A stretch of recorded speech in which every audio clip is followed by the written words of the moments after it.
The main problem with meditation, which we all face one time or the other, the biggest problem, people often complain about thoughts during meditation. Thoughts are always arising in the mind, and this becomes very noticeable during meditation.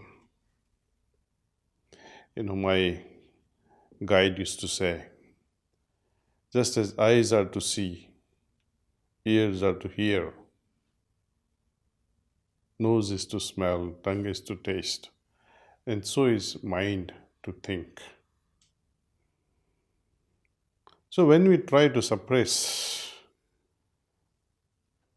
that very nature of mind, which is to think, we are going against nature. Then what is the solution? Solution is this. We need to regulate the mind.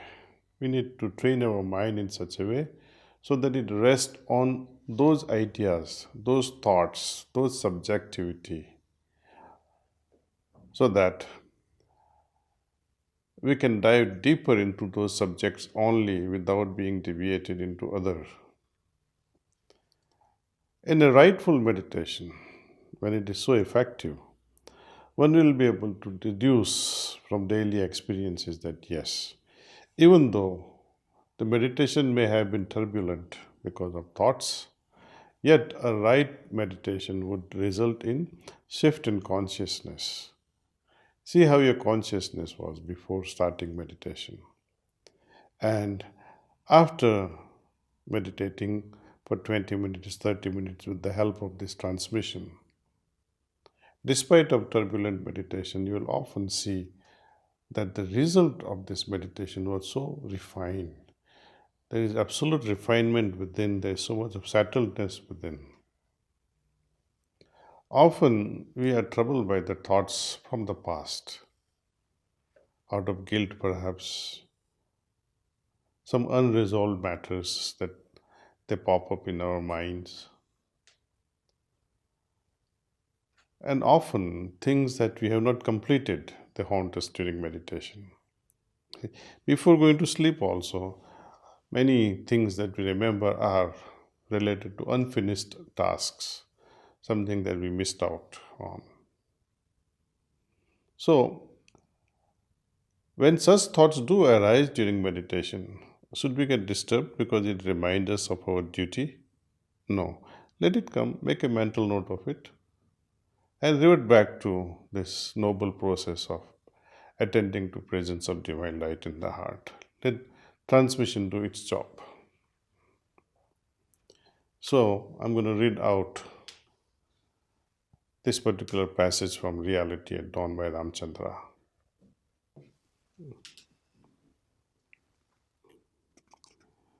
Generally, people complain of numerous ideas creeping into their mind at the time of meditation. They think that they have failed in their practice unless they bring their mind to a standstill. But it is not so. We are not practicing concentration, but only meditation. We must go on with meditation, unmindful of the foreign ideas that happen to come to our mind at the time. The flow of ideas is due to the activities of our conscious mind, which is never at rest. We are still busy in meditation with our subconscious mind, while our conscious mind is roaming about and forming numerous ideas. Thus, we are not the loser in any way. In due course, after sufficient practice, the conscious mind too gets molded and begins to act in harmony with the subconscious mind. The result thus achieved is deep rooted and lasting. And finally, calmness, the characteristic of the soul, becomes predominant.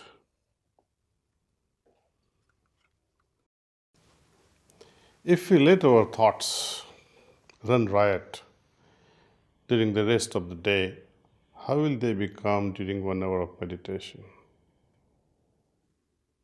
So we have to train the mind so that it becomes an instrument for our evolution. The mind can be our best friend or our worst enemy. Mastering this art of keeping our mind focused on one idea is often a challenge. The help of this transmission, we are able to move into deeper level of consciousness very easily without much being distracted by these thoughts. It's a matter of experience that how such a simple path, simple way of meditation, where we gently remind ourselves that yes, I am meditating on the presence of the divine light in my heart. That's all. When thoughts do arise, we simply remain unmindful of them and just divert our attention in a very simple way, in a very um, natural way, to drift attention towards the presence of divine light. When these thoughts disturb us too much, when it become overwhelming, then at that moment it will be best to take a deep breath and hold your breath for some time and see what happens, and resume your meditation. If then too your thoughts are disturbing, open your eyes for a few seconds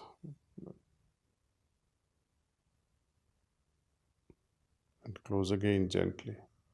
See what happens. Or if it is still overwhelming, then take up some nice book, read a passage or two, something that can remind you of divinity, something that reminds you of humanity, something that can remind you of love, compassion, and then resume meditation.